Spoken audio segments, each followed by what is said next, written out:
Bonjour, dans cette vidéo nous allons construire le triangle de Pascal et établir le lien qu'il existe avec les combinaisons. Plus précisément, nous allons démontrer de deux façons différentes que dans le triangle de Pascal, le coefficient qui se situe en ligne n et colonne k est exactement la combinaison de k parmi n. Nous allons aborder la construction du triangle de Pascal et comprendre le lien qu'il y a entre les coefficients construits et les coefficients du binôme, combinaison de k parmi n, qui vaut factoriel n sur factoriel k, factoriel n-k. Pour k égale 0, je rappelle que la combinaison de 0 parmi n vaut 1. Pour k égale n, la combinaison de n parmi n vaut 1. Donnons-nous un entier n, entier naturel, non nul, supérieur ou égal à 1. Alors, pour tout k compris entre 0 et n-1, les coefficients, combinaison de k parmi n, vérifient la propriété importante que voici. C'est à partir de cette propriété-là qu'il va être possible de construire de manière algorithmique les coefficients binomiaux qui vont apparaître tout naturellement dans le triangle de Pascal. La démonstration de la formule qui apparaît ici en rouge sera effectuée un peu plus tard dans la vidéo, et ce de deux façons différentes. On pourra aborder une méthode purement calculatoire, en remplaçant chacune des combinaisons par son expression, elle est des factoriels, et une autre démonstration qui, elle, s'appuiera sur un raisonnement combinatoire. Voyons à présent la construction du triangle de Pascal à partir de cette formule-là. Le triangle de Pascal va être construit de la manière suivante. Les colonnes sont numérotées ainsi. Première colonne, k égale 0, deuxième colonne, k égale 1, etc. Même chose pour les lignes. La première ligne correspond à n égale 0, puis n égale 1, n égale 2, etc.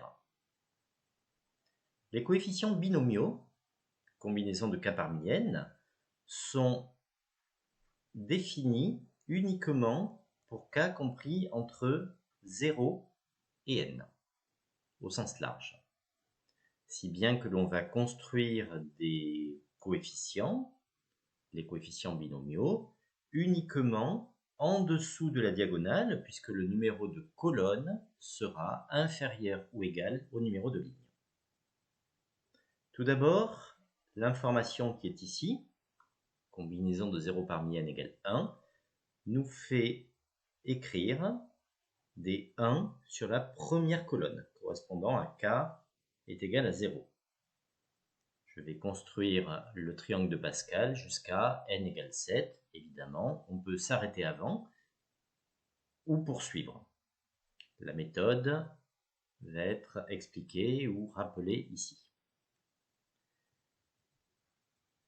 Lorsque k vaut n, la combinaison de n parmi n valant 1, sur la diagonale, correspondant à k égale n, j'écris également des 1.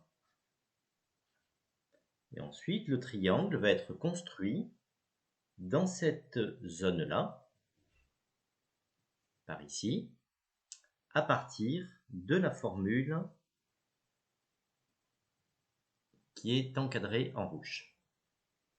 La formule qui est encadrée en rouge nous dit que si on souhaite construire le coefficient qui est en ligne n plus 1 et en colonne k plus 1, eh bien, il suffit de prendre le coefficient qui est juste au-dessus, qui se situe en ligne n et colonne k plus 1, et le coefficient qui est immédiatement à la gauche de celui-ci. Concrètement, celui-ci, qui est là, va être construit à partir de la somme de 1, celui qui est au-dessus, et celui-ci. 1 plus 1, 2, c'est le 2 qui apparaît là. Et évidemment, cette méthode s'applique pour n'importe quel numéro de ligne. Allons-y. 1 plus 2, 3, 2 plus 1, 3, 1 plus 3, 4, 3 et 3, 6, 3 plus 1, 4, etc., etc. Et on construit comme ceci, de manière exacte, algorithmique, toutes les combinaisons de k parmi n souhaitées.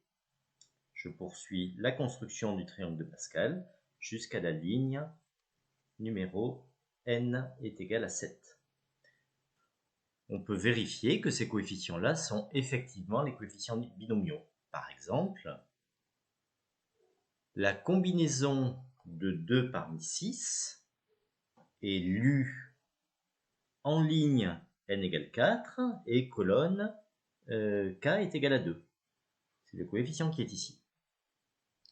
Vérifions ce point-là grâce à la formule suivante, factoriel 4 sur factoriel 2, factoriel 2.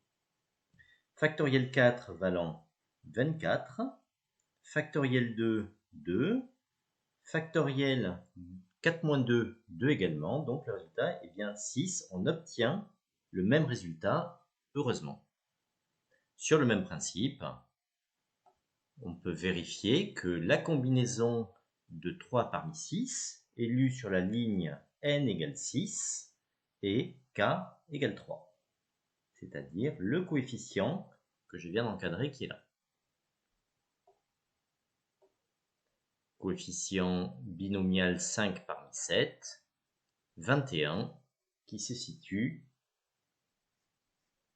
ici. Le triangle de Pascal sera particulièrement intéressant lorsque on sera amené à développer, par la formule du binôme de Newton, le développement de a plus b à la puissance n pour n'importe quelle valeur de n. On verra ça dans une prochaine vidéo.